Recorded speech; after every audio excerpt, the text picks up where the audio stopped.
ఒక స్త్రీ అంట తన డాక్టర్ దగ్గరికి వెళ్ళినప్పుడు ఒక మరణపు వ్యాధి ఒకటి అంటింది తనకి.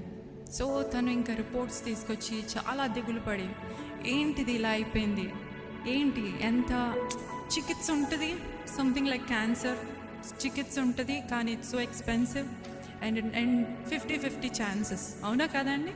ఎందుకంటే స్టంట్ వేయడంలో కానీ ఏదైనా 50-50 ఛాన్సెస్ ఇస్తారు, ఎందుకంటే సమ్ సర్జరీస్ సక్సెస్ అవుతాయి, సమ్ సర్జరీస్ సక్సెస్ అవ్వవు. సో అలాంటి ఒక వ్యాధితో తను డాక్టర్ దగ్గరికి వెళ్ళినప్పుడు ఆ రిపోర్ట్స్ పట్టుకొని, సో షీస్ 50-50 ఛాన్సెస్, నేను బ్రతుకుతానో బ్రతకనో తెలియదు, ఈ రోగము ఎలా ఉంటుందో తెలియదు.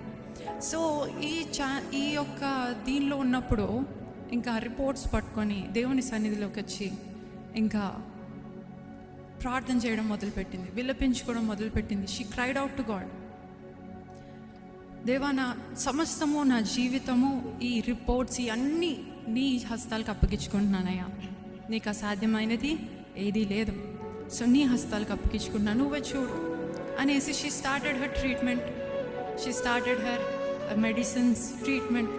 కానీ ఎంతసేపటికి అది స్వస్థపడుతుందో, చాలా ఇయర్స్ పడుతుంది అని అన్నారు. కానీ ఫ్యూ మంత్స్లో she recovered very soon.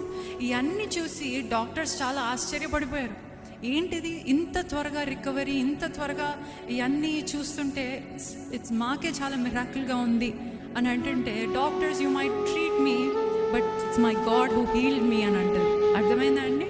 You might treat మీ, నువ్వు నాకు చికిత్స చేసావేమో కానీ నన్ను స్వస్థపరిచింది నా యెహోవాకు అసాధ్యమైనది ఏదీ లేదు.